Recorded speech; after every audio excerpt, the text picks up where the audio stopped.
Hello, everyone, and welcome to the first episode of our podcast for the year 2024, The Frame by Frame, your podcast for all things UX and UI.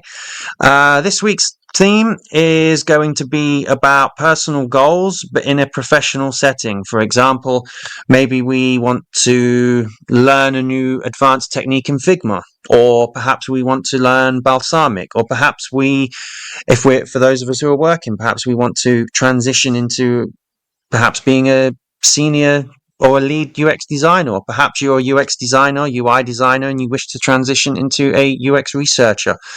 The possibilities are infinite and endless.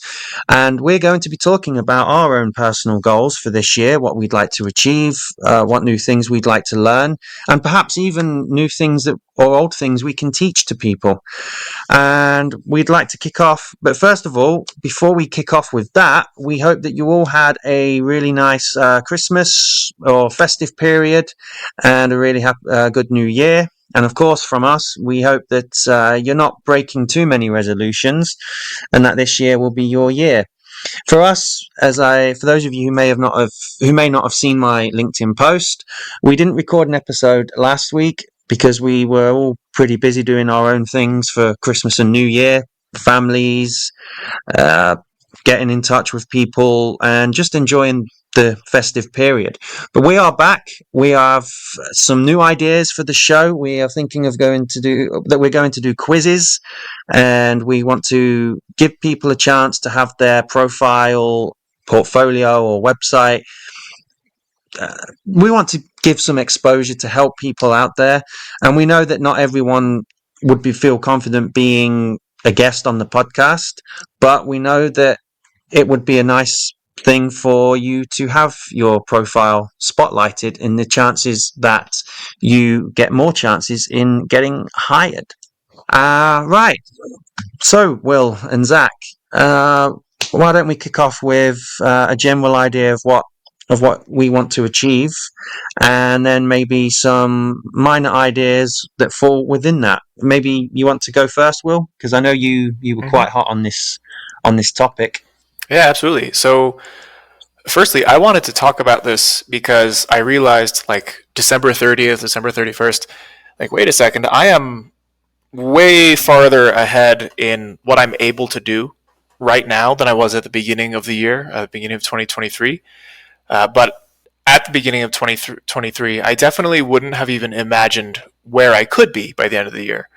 Of course, the general goal of I would like to be working in UX was there, but I didn't really quite understand what I could even achieve by the end of the year. So this episode, I really wanted to have that just time to really sit down and think and imagine what could I be, like what could my status be by the end of the year? What new tools could I be good at?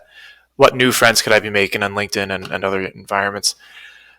So yeah, I'm excited to have this conversation and just think with you guys. Yeah, well, Zach, do you want to go next? Because I know when we in the pre-recording that we were doing, you mentioned something, so I think maybe this would also be good for you to say your stuff before I go on with mine. Yeah, you're fine. I actually forgot to hit my space bar again. Take a week off. Look what happens.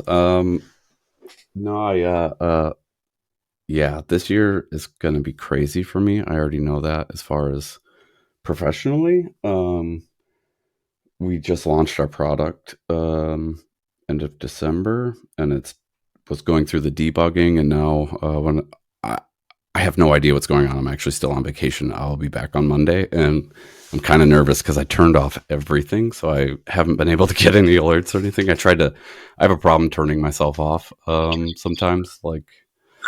And there was I thinking you were a workaholic. Yeah, but that's why I had to do that, because it's not, I guess you could call it a workaholic, but I didn't even work on any of my own personal stuff. Like, I'm building my new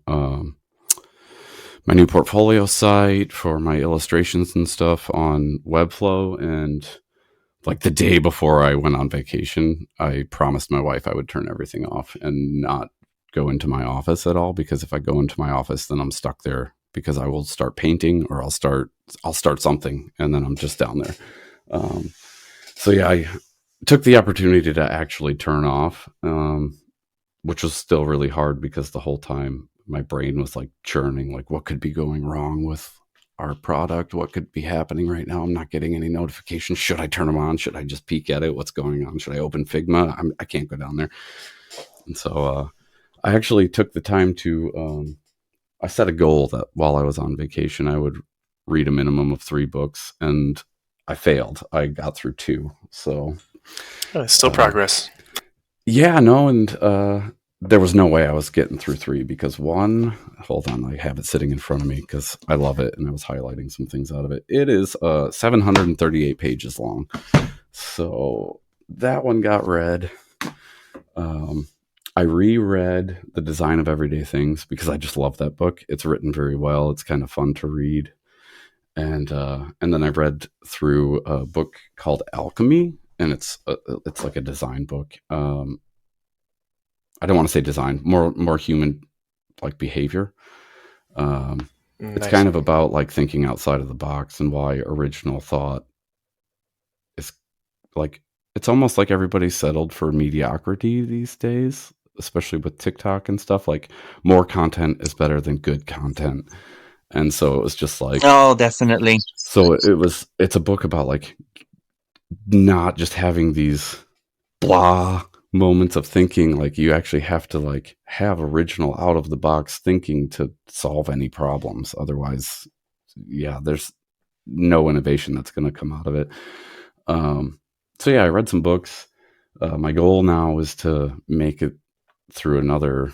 Well, this year I have a list. It's 15 books, and I want to make it through all of them. I'll actually post it on LinkedIn because a couple of them I've read. I want to reread really slowly. But the first one I'm going to read is called, what was that? Thinking Fast, Slowly, or Thinking Slowly Fast.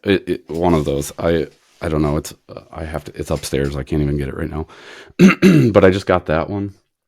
And let's see, what else do I have? I have a couple behavioral psychology books that I want to read. I got really into that in early December. I had read an article about behavioral psychology, and I was like, okay, I'm interested. Let's see what we can find out. And I got my hands on some books, and now I'm waiting for a few to arrive. But when they're here, I'm going to start reading them. So yeah, I have a huge list of books I want to read this year. Professionally, yeah, we'll cover that. I took up enough time just rambling. Sorry.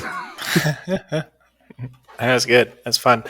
I read a couple books last year. In fact, I stopped my design work in like September, October, just to kind of take the time to think about where I wanted my job search to go, and also just to educate myself a little bit more. And I realized that I enjoyed reading the books that I read, like deeply. And it had been a long time since I really sat and tried to read a lot. And so reading more is definitely a goal. I don't want to word it that way because it's easy to just not do it if the goal is just to read more. But I think I want to find a handful of specific books and end up targeting those. I know that 700-page book, I think you recommended to me over on LinkedIn the other day. So that's going on the list there. But one thing I've been doing recently that I didn't think I would be touching back in 2023 was a no-code app builder tools. The startup I work for, the whole product is built in Bubble.io, and I said, you know what? Let me just try to be the only other person on the planet besides the founder who knows how this product works who knows how our product works in Bubble. So I've been working deep in that over the last week, and I'm realizing that I actually enjoy it. And my college education in computer engineering is actually deeply helpful here because I'm not afraid of the program. And so I think I definitely want to spend more time in the no-code app space, learn a few more tools. I'm actually in the middle of taking a paid course by BuildCamp right now called SaaScamp, and just very interested to see where my knowledge for no-code stuff goes. I thought I was moving away from implementation and actual development work when I was leaving computer engineering and going for design instead, but I'm realizing I do still enjoy it. So if I could sort of become someone who can do both, I would be super psyched about that. I mean, no code is, I mean, it's gotten so good and so fun to use. Like, I use Webflow. There's some things I wish I could change about it. I don't code quick enough or well enough that I trust myself to change anything outside of what I can drag and drop in there. But they do have Figma to Webflow. It is a little funny sometimes. You'll come up with a design, throw it in Webflow, and realize you now have to change a bunch of things. So that's, I think you're making a good move there. I think that's where a lot of smaller companies will start, is the no code, because I mean, development gets expensive, doesn't it? Mm-hmm, absolutely. Yeah, definitely. I mean, what else? I mean, it seems like it's very book centered. Your ambitions for this year. I mean, personally, I can't remember really when I last read a book. I think it's just because of the ease of use of being able to just read on the laptop or the phone. And although the only book I really read, and it's not a book as in you read, it has a start and an end. But it's a really good book. It's called The Art of Living. It's by a friend and someone I've seen on and off for the last 20 years, and it's basically a life's Bible, really, for every kind of situation. So I do read that sometimes, but again, it's not a book that you pick up and you read like you would a novel or anything like that. It's just sort of a reference book, but it's really good actually, and it's called The Art of Living by Ross Brittleton. So it's definitely a book I recommend, and if it's something I'm willing to read, anyone can read it. But for me, my personal goals don't really center around books, although I would like to do more writing. And since November, I've been getting into calligraphy and doing the old copperplate So cool. style with the dipping pen. And I'm very much a traditionalist when it comes to a lot of the old ways. So for me, a fountain pen doesn't cut it. There's just something unique about dipping your pen into ink and then having such a beautiful copperplate writing style. And actually, when it comes to doing stuff in Photoshop or Figma, and I see copperplate, I actually have more of an appreciation for certain fonts when you can write like that. And actually, is slowly starting to take over as my primary means of handwriting style. So I would like to do a bit more writing with that old 1800s copperplate style, and then maybe go on to the Spencerian format. So for me, I would say that when it comes to design, I'd like to focus on manual typography, learning how to write in these different styles rather than typing on a keyboard. So for me, it's definitely more the writing side rather than the reading side. And I would also like to further my knowledge of Figma in terms of the really advanced UI stuff. So they're really my personal professional ambitions that I want to achieve, which is, in a nutshell, bettering my knowledge of Figma more for the UI aspect rather than just doing wireframing and basic prototypes, and just doing more writing, understanding typography more. And it's such a thrill. Awesome. I know- really. I've not, mind you, I've not really thought about anything else apart from these things in terms of our own ambitions regarding our field. Sorry, Zach, I think you were going to say something. Oh yeah. I know I haven't had a chance to go to your Figma link you sent me earlier. Today was a weird day. But yeah, it got me thinking because I've had quite a few people ask, and I used to be involved with the Fig Challenge, and I really Yeah, I enjoyed know of them. Yeah. helping people with their questions, because even some things, like when you think you know something, you get surprised sometimes in Figma, and you uncover something you did not know and it stumps you. And then the person you're trying to help, you cannot, because you don't have the answer to that. It never came up before, and now you have to learn it. But in this process of thinking about what you're trying to accomplish, I've done it. I've done it before. I'll have to figure out it. I'll have to look at your Figma, but it also got me thinking that it might be a good idea to do some tutorials, and I can put them on our frame by frame YouTube and LinkedIn, whatever, because I know I've gotten a lot And of even other questions. and even Instagram, Zach. Yeah, anywhere. And even Instagram. Instagram would be hard. I think you're docked to like 30 seconds, or did they lengthen that because of TikTok? I'm not sure.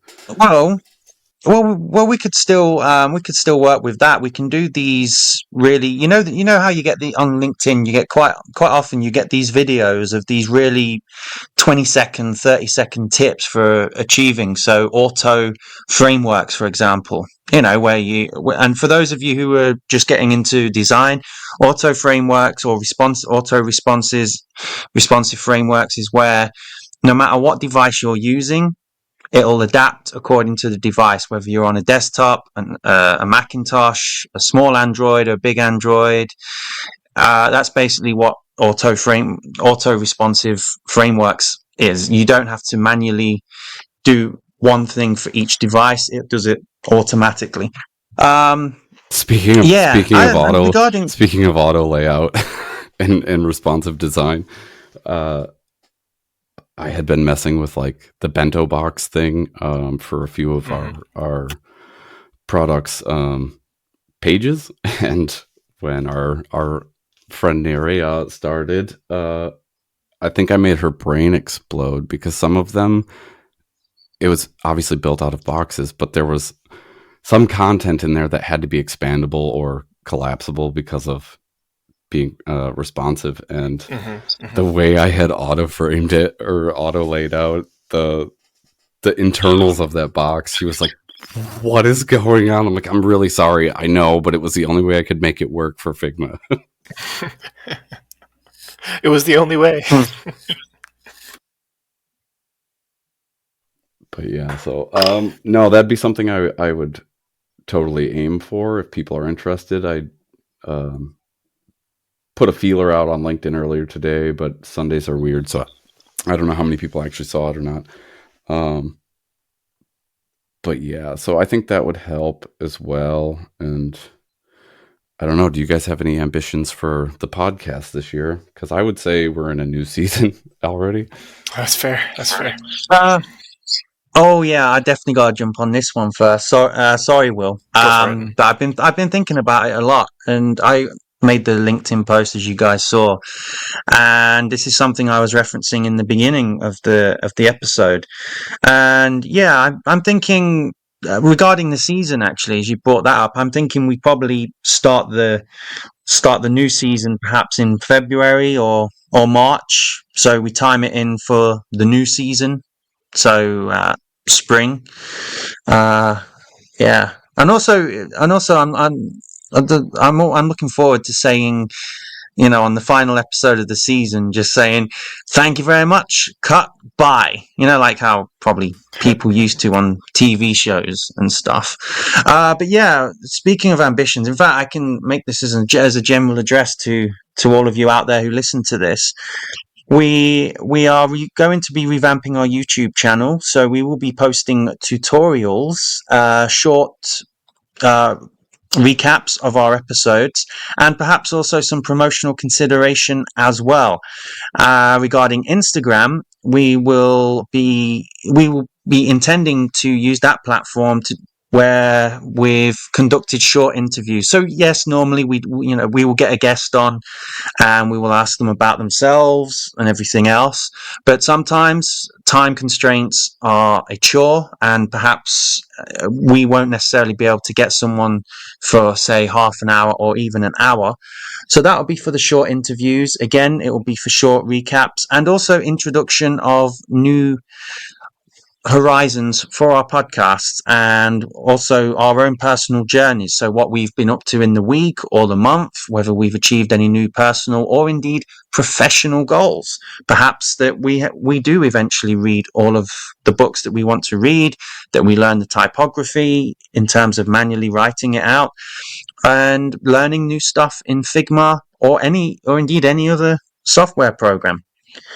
So please do look out for that. And we are really going to be knuckling down and pulling our creative minds together to achieve that.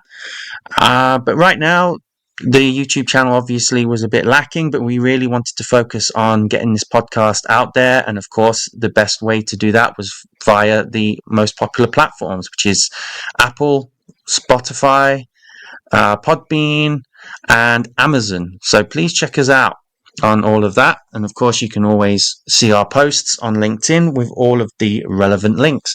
But yes, for me, I have some big plans for the podcast. Of course, it'd be nice to keep getting the exposure, but I think we're doing well. We've got thousands of hits across the board, encompassing all channels, and we get more and more followers for our page on LinkedIn. I'd like to Which also make a means shout that- out to whoever listened to us 398 times in West Virginia or wherever that was. That was so funny. Yeah, thanks, guys. yeah, thanks to those I think who were in one location. I mean, it was, we got more views on that than we did the 2 or 3 episodes combined. So yes, a big thank you to those of you out there who listened to our to that episode, which was episode 9, personal branding. Please, for those of you, if you are listening to our podcast again, we would love to have another 389 views and then share it so we get more and more views that are in the 389 quantity. Please do share the podcast. What about you guys? I mean, of course, when it comes to the podcast, we work together on it, we produce it together. But do you guys have any other ideas as well that we can, titillate our viewers with? Yeah, so I also wanted to talk about like what sort of people you guys would like to meet this year, or some sort of groups you'd like to join, or even friends you'd like to make. I know I have really been enjoying the startup world. I'm not super deep into it, but that's the type of company I work with. We had Florian on one of the last episodes recently. Again, he's the creator of Open Doors, both the product and the newsletter. And I want to kind of just dive deeper into that community. I want to get to know some more founders or people who are just trying to do some cool stuff to just, I don't know, make their dreams come true or just help out some other people. Just everyone I've met in this field so far has been very, how do I even put it? Very emotionally invested in their work. And that is super meaningful for me. So I definitely want to become a larger member in that community, get to meet some of those people. What about you guys? Great phrasing, by the way. Super phrasing. Thanks. Even though I was on vacation, the one thing I didn't shut off was my LinkedIn because I'm addicted to it. I don't know. Sometimes I found I have more to say some days than others. So some days I don't post anything. I might even just kind of lurk around LinkedIn and see what other people have posted. But I wished I had that habit. Yeah, it's not so bad. But then in the last 4 or 5 weeks, this is all because I got hooked on design systems this year, and I'd never planned to. It was never something I actually like looked at doing. And the more I've been working on building the design system for my product, I've just fallen in love with it. And so in the last 8 weeks, I've been reaching out to more and more people who have experience in building design systems or working with design systems, and it's a space I really want to get involved in. Again, Will, like with the startups, I love startup company. I don't want to say the culture, but I love the community behind it. Everybody is usually super nice, and they all are really invested or investing themselves in what they're doing. And again, like with Florian, super great guy. I love a lot of his posts. It was nice to have him on. But yeah, no, I want to keep in the startup realm, but I'm aiming at people that are playing with design systems because they're totally interesting. I just read The Atomic Design System by, what is his name? David Bolt, maybe that was it. I don't know. It's in my email somewhere, but I had to get an ebook because there was no physical copy available. Atomic Design by Brad Frost? There you go. Not David, Brad Frost. Yeah. Nice. You just reminded me of another goal I have for our podcast. Is I want to obviously keep the guest format, but I really hope that we get to have more of an impact, especially for those who are unemployed. I really hope that we can make a difference. I know from even though we've only had a couple of guests, I know from Anna that she has had more exposure on her website and portfolio. And for me, that regarding this podcast, this is actually one of the best things for me that I feel good about is spotlighting people. And I really hope that we can make some degree of influence in helping people get to work and fulfilling their own personal ambitions, because it's very easy, I think, and I think you guys will agree with me on this, to get demotivated and to lose a bit of interest in working with Figma or any given design program.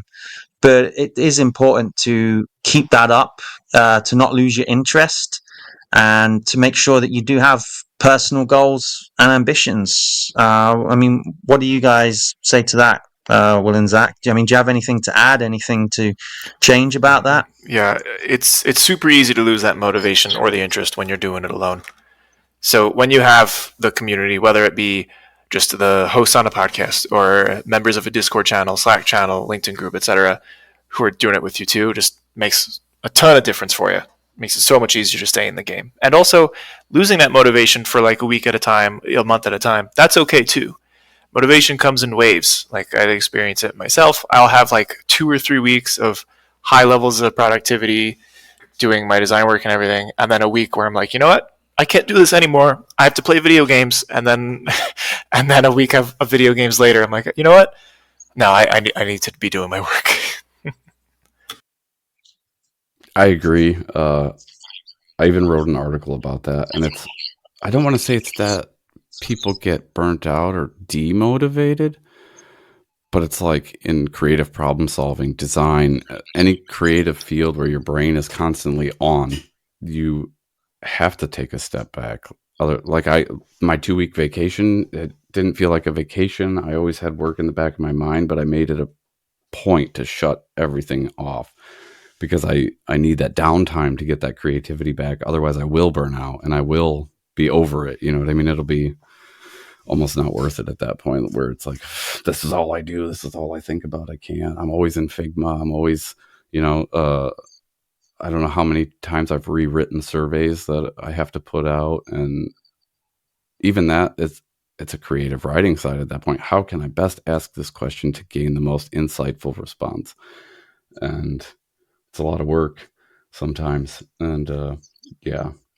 So one thing I would like to bring up, I would like to acknowledge that there seems to be this overwhelming sense of defeat with a lot of designers I'm seeing right now. And it has to do with the job search, obviously. Yeah. And it's super disheartening and I feel bad. I've already had to tell like 6 people. I don't mind. This is the other thing. I don't mind anybody that's listening. I don't mind if you message me and try to connect and everything. I don't even mind if you just straight up ask me for a job. I will, however, state that I do not own the company that I work at. I am in charge of the position that would be available. Unfortunately, there isn't one, and it's killing me because I've had so many people request help, and I can't help in that way. And I'm doing everything I can, and it's like I'm watching these. I mean, obviously, Cross, you're there too, and I'm watching these people that I follow on LinkedIn, and even though it's just on LinkedIn and it's a virtual connection, if I follow you, most likely I see what you post, or I'll go through my message box, and some people I just don't message because we've had no interaction, and some people we had slight interactions, and I'd like to keep building on them, or some people just messaged and their message was really nice, and maybe it got lost in my inbox, and so I go through my list and I see these people, and sometimes I'll click on their names just to see how they're doing and kind of stalk them for a minute and kind of see, did they get the job? Are they doing anything new? You know? And then I'll see posts from them and they're like, I quit, I give up. And it's like, nah, like this. And it's getting more and more, and it's super. Yeah. Yes, it's hard for. Well, there's a. No, sorry. I was just going to say that there is a. You're absolutely right. There isn't. I mean, I'm definitely guilty of this. There's definitely a more defeatist attitude, but I think as you mentioned on LinkedIn, I mean, I have, I follow a lot of people, although I don't get to keep up with everyone, of course not, because having 1,000. I mean, I've got 1,050 followers and about 1,000 connections, but I don't get to keep up with everyone. But I keep hearing more and more of my feed is, and just before I say this, we've obviously covered the job search on previous episodes, so we're not trying to make the focus that, but it is relevant to all of your personal ambitions for those of you listening out there. It is tough. It is getting worse, and it's okay to be defeatist. And here we at the Frame by Frame podcast, we just want to stress that you can reach out to any of us. And also, I will just say one thing as well when it comes to ambition, because I've also noticed. I mean, like you said, Zach. It's sometimes you want to help, but you're just not in the position to do so. I mean. I understand that companies have budgets. I understand that we are more or less in a recession of a different kind compared to the 2000s, which we all obviously lived through. But I think that it's important that you have to have your own personal ambitions, but I also think you have to have your own personal motivation. I mean, I see more and more. Perhaps like with stinging nettles and dot leaves, the more I post I see of people who are showing signs of defeat, you see more motivational posts. But I think that actually these motivational posts, as much as there are good intentions, I think now with all the struggles and the desperation, I think that more, it's not a case of people. I mean, I've been feeling like this, but it's not a case of people ungrateful. It's just that I think the help just needs to be more tangible based on the situations becoming dire. So, for example, people, I mean, like myself and a couple of what I call colleagues. I don't like saying connections because it's so clinical, but colleagues where perhaps the unemployment benefit is running out. So, of course, the gravity of the situation becomes very real. Paying bills, paying rent, living on an overdraft. But I really want to mention that. I think that, again, I'm not disparaging anyone who wants to post motivational stuff. I think it's a great thing that people want to help, but I think that it doesn't help really, because I was talking to a colleague earlier on, actually, and yesterday, and I was saying that some of the motivational posts, where they say, "Oh, you have to work on your profile, your portfolio, your CV." There's only so much you can do. When you start asking different people, you get different opinions, and actually that can be very detrimental. So I would say that be your own motivation. By all means, reach out to us. We are always available here at the Frame by Frame podcast. We're always willing to pass on our knowledge, to give tips, to have a support system. We can't stress that enough. Again, we won't make this episode about that because we've talked about it in previous episodes, and we may do another episode about that in the future, of course.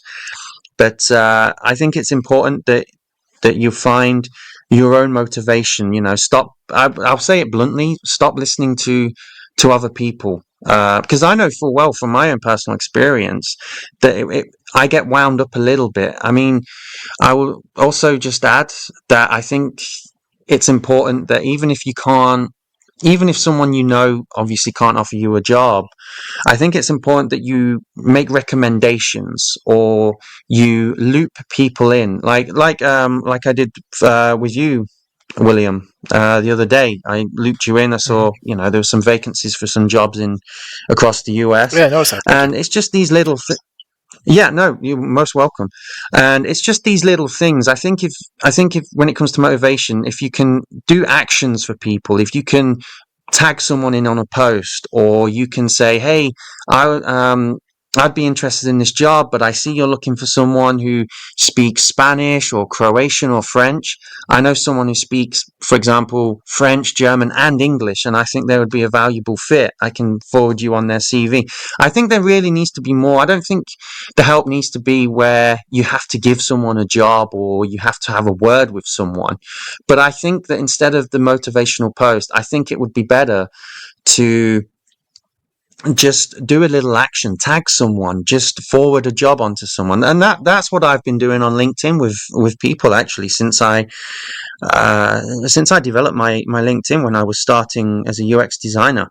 I would just loop people in. I would send them when I'd be looking for my own in my own job search. I thought, oh, I know so and so who speaks these languages and has this background. I'll forward them the application. So I think it's more that it's not just one extreme to another. I think that there is a middle ground. I mean, before we obviously move on we move this back to personal ambitions. I mean, what do you guys think about that? The whole LinkedIn thing with how it is now in terms of people's people showing signs of defeat, yet at the same time more motivational posts that, again, in my humble opinion, are well intentioned, but they're actually quite hollow. They're quite broad, or they're just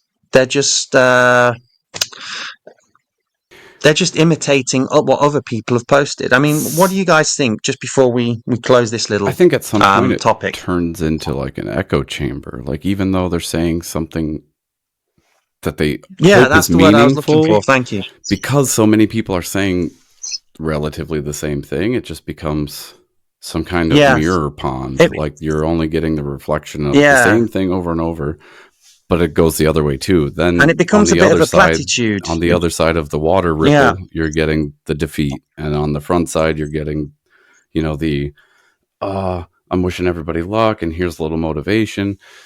And it also comes down to, like, I think you got to look at the people it's coming from, because some of the posts I've seen that seem motivational, it's almost like they're propping themselves up to sell something, if that makes sense. Like, it almost seems like, okay, your next post is going to be like, hey, I have this toolkit available for $300 on whatever, and it'll jumpstart your career in UX. You know what I mean? Like, the way it comes off is just not very authentic. And it's sort of like those headlines where I've seen, and again, I mean no offense or disrespect to anyone out there, but when I see these headlines, for example, helping designers get that 100K plus job a year, and I'm thinking, some people, no way.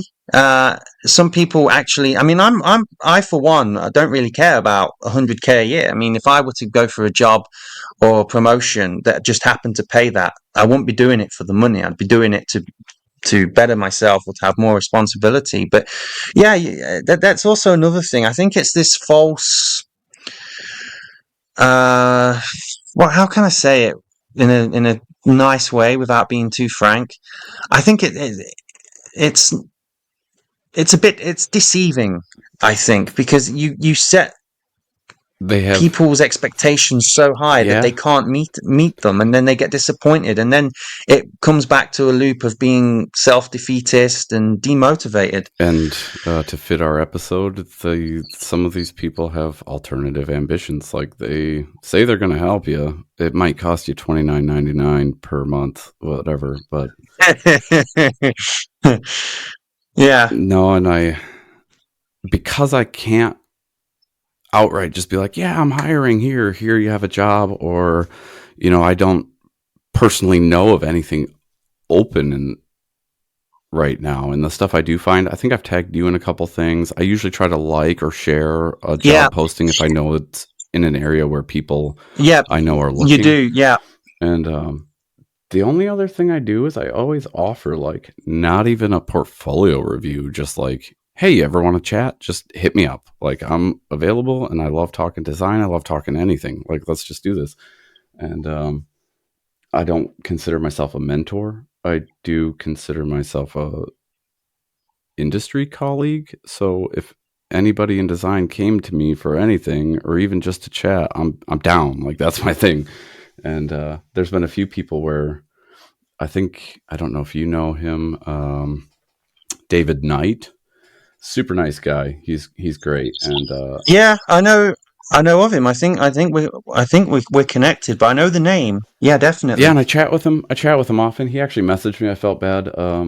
Today was my kid's day. Like, I made it a point that it's my last day of vacation, and everything I do today was at home, except for my run this morning, and that was my alone time. And then and I saw his message and didn't message him back because he had asked something that would just take too long to type at that moment. And I was like, I'll get back to it. And now that I thought about it, I should probably email him when I'm done here. But no, he's super nice, and that's just it. Like, I'm not out to say I'm a mentor, and I'm not out to say that I can change your trajectory on your career, but I'm all about offering insights, or even just having a chat. Even if you want to find out more about me, or you want to talk about you, I don't care. Like, if that's what it takes to keep you motivated, or if that's what it takes to even make you feel like you have help or have something, like, I personally have a mentor. She's extremely busy at the moment. And when she first started mentoring me, she was obviously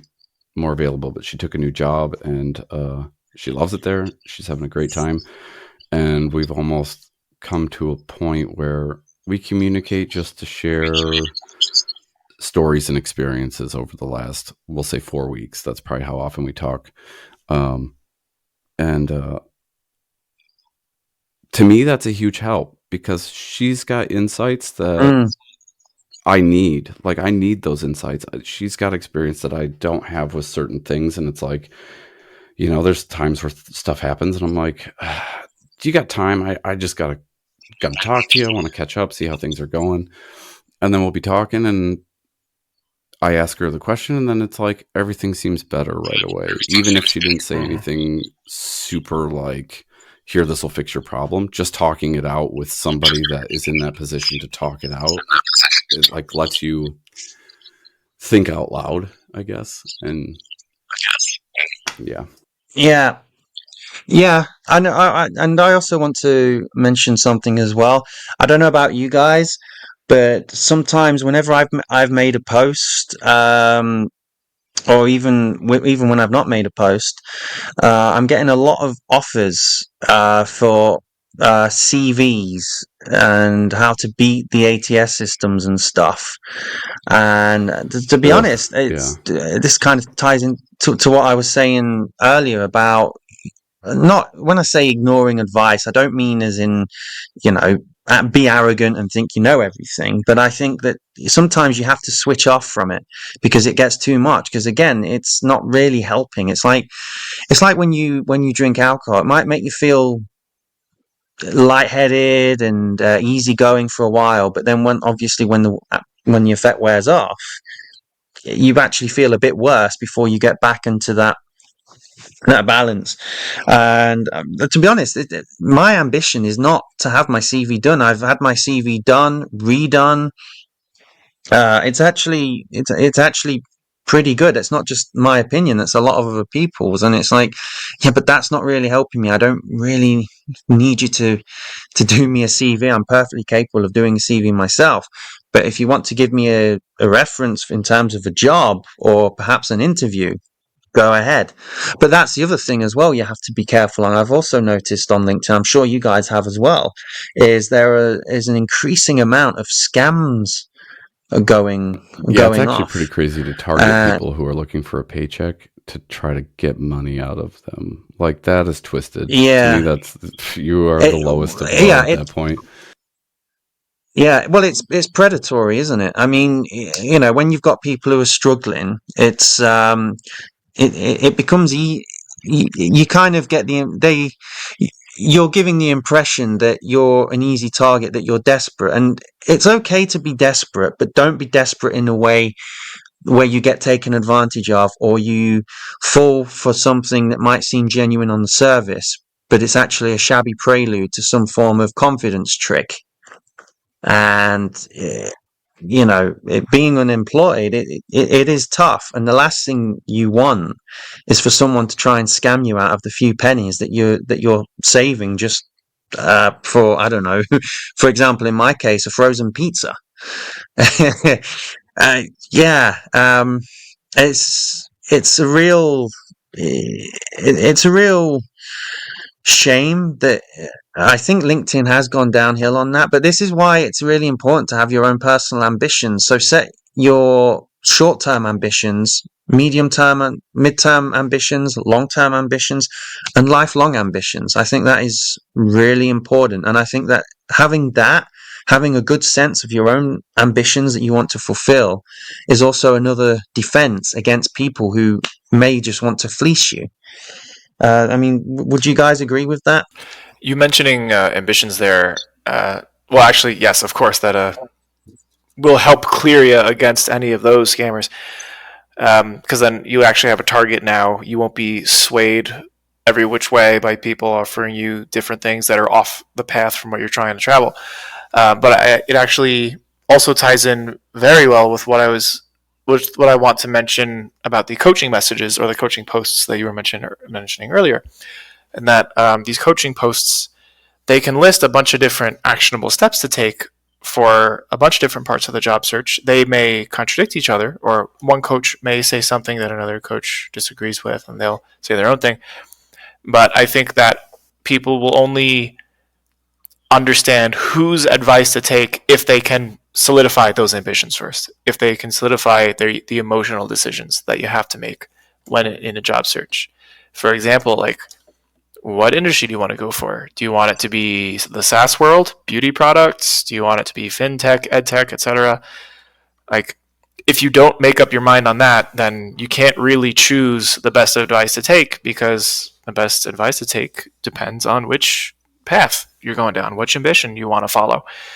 And that also ties in with what I want to do this year, which is help more people who are in their job searches or in their career changes make the emotional decisions first.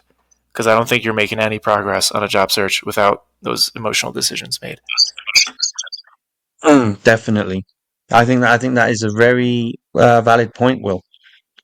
Yeah, I mean, Zach. I mean, what do you think? I know we're going to be wrapping up shortly, but I'd be interested to hear your thoughts on that as well. I know you've mentioned some of your thoughts about it, because we've been talking about it for the last 10 minutes. But do you have any other thoughts or anything to add on this particular sub point?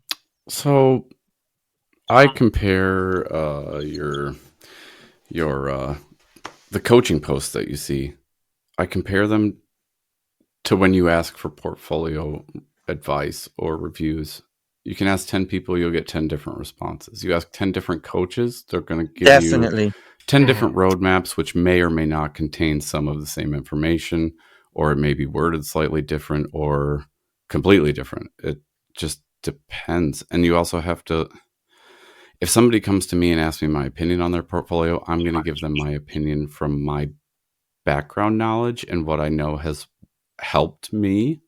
And so my background comes from art, graphic design, fine arts. Like my portfolios were physical, super heavy things I had to lug around to interviews and lug around to even to get into college. I had to have a portfolio ahead of time and bring it there.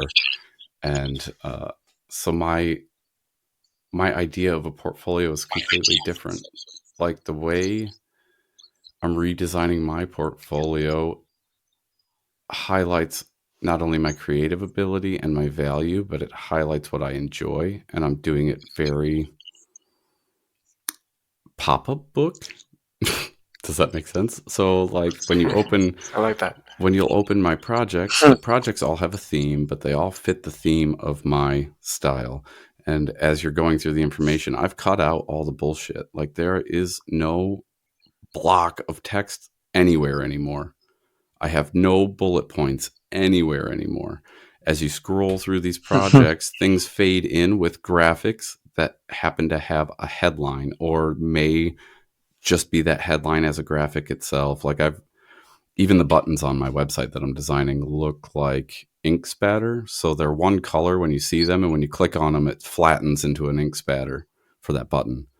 And I'm doing it very interactive, very childlike, very playful, because people soak information in so quickly, but that may not work for a researcher. That may not work for a researcher. That may not work for... Well, yes. Yeah, so it can't work for everybody. And that's why when I give advice, it's like, well, here's what I'm doing, and here's the advice that was given to me that opened that window for me to look in that direction.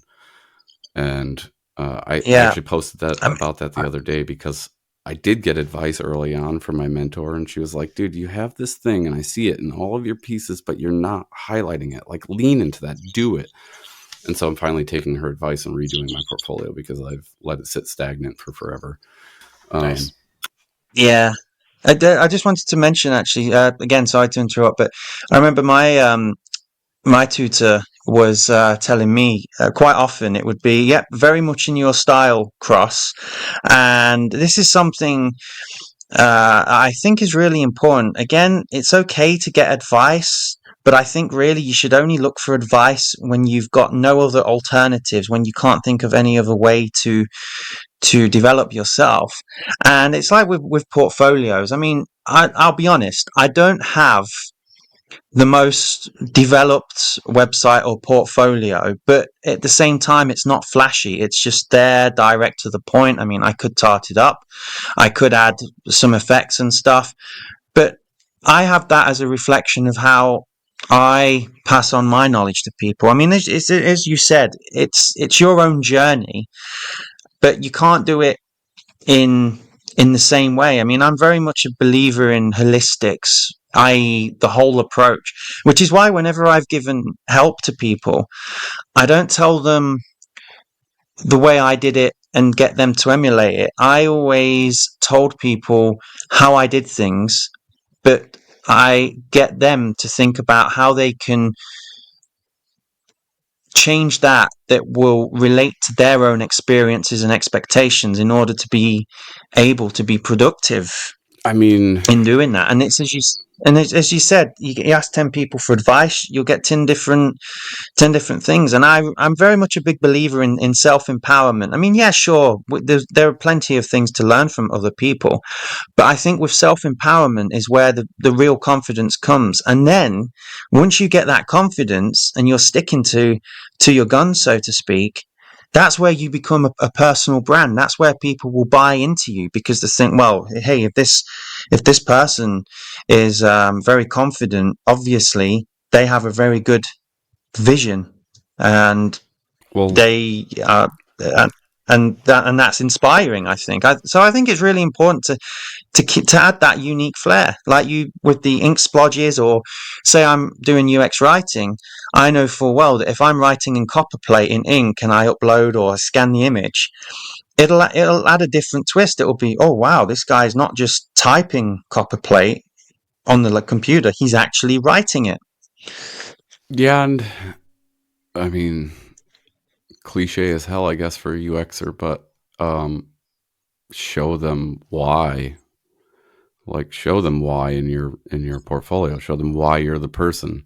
and why you did things a certain way or why you do things a certain way. And you don't have to tell them. You show them, like, if this is your style or this is what shines out while you do work, show it to them, show them why you're doing Yeah. it. And I guarantee you'll at least be happier with your own portfolio, and everybody else can kind of fluff off, you know?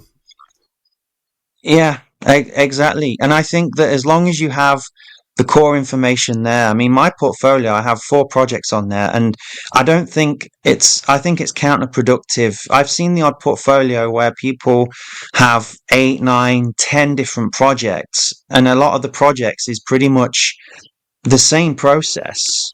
Yeah, I think, it's well, weird. They get like cookie cutter, and the whole point is like, yeah, that's it. Cookie.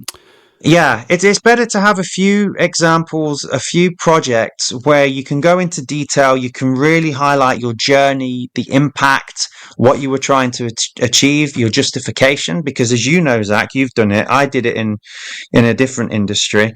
You have to pitch to stakeholders, you have to pitch to the public, you have to pitch to interested parties, and they don't want you to tell them what they want, what you think they want to hear. They just want you to tell them what you think and your evidence for that, and to back it up. And I think that's the same approach people should take with their portfolios. Inject your own personality in it, because at the end of the day, that's how you get the best. That's how you give your best, by being comfortable in doing what you do. yeah. And I mean, honestly, at that point, your portfolio is no longer like, well, everyone will want me. It's like, no, that company that is looking for that thing will want you. And that will be the place where you're probably going to be happiest, because you are what Exactly. they are searching. Like, Yes, you're not this everybody's man UX unequivocally, UI. that is true. Like, here's my style. This is how my style can fit in, and this is why it works for this. Yep, that's exactly what we need. And Yeah. it'll be 1, 2, 3 companies out of the 20 you apply to, but those 3 companies are going to value you as a designer more than the other ones would have. Yeah, exactly. I mean, if we take a look close to home, the 3 of us, if we, when we post under our LinkedIn page, we have different styles of writing. I'd be able to tell. I'd say, oh yeah, I think Will posted that, or you could say, oh yeah, Cross definitely posted that, because, for example, we wouldn't necessarily use certain words that might be a little archaic or anything. I mean, you guys have seen the way I post when I'm introducing a new episode and stuff.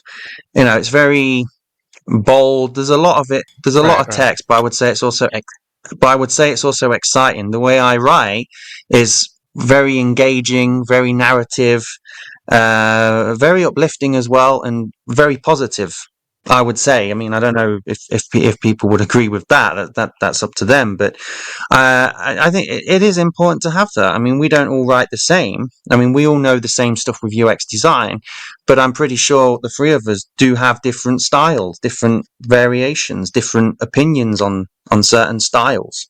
But that's perfectly okay. That is actually, I think, a good thing, because it means that if you get the uniqueness out of people, you can actually make a product really unique. That's exactly it. And again, I know we got a little off of ambitions, but that's the reason for ambitions. Like, that's the reason I want to read all these books, because I know they're only going to help me achieve what I'm trying to achieve in the future. Well, definitely. But I think it actually does relate to personal ambitions, because your personal ambitions are unique to you. So if you have your own way of doing things, of course, you have to obviously work with people. You have to sometimes concede that your point's not going to be accepted. But actually, it is part of the personal ambition. So I don't think we actually went off on a tangent. But yeah, I think that in terms of personal ambitions, I think we've actually covered a good range of all the different variables of personal ambitions. And as we've done that, we are also going to wrap up the episode. We may revise this in the future, because obviously personal ambitions change. But yeah, we're going to wrap up. But we hope that you've, like always, you've enjoyed the episode. This is our first episode of 2024, and we're coming to the twilight of our first season, and so by the spring we'll be on season 2. But that does not mean that we will not have any good content between now and then. We will be producing the content, and we will always be available to lend an ear. So there's not really anything for me to add. I mean, what about you guys? Anything to add, or do you think that we've really covered what we wanted to cover in this episode for our listeners? When we start season 2, can you do a what you missed last season intro? Yeah, maybe we will actually do. Maybe we'll record our pre-recordings. Maybe we'll add some bloopers on YouTube or something like that. Yeah, that could be. Maybe we will. I definitely. Yeah, I think that would be a good thing. Actually, I think it'd be, yeah, like you said, it would be fun. It'd be humorous. It would just be great, I think. All right. Well, if that's it, then I'll say bye. See you guys. Yep. Well, in that case, I think the writing's on the wall there. So again, thank you all for tuning in. Please look forward to the next episode. And again, do get in touch with us. And of course, we are also very interested in working with people. So if you have a project, an idea for a project, even if we can't physically work with you on it, we'd be more than happy to contribute our ideas. And on that note, we'd like to say good night. Thank you again. And you'll be hearing from us in the next episode. So good night, everyone.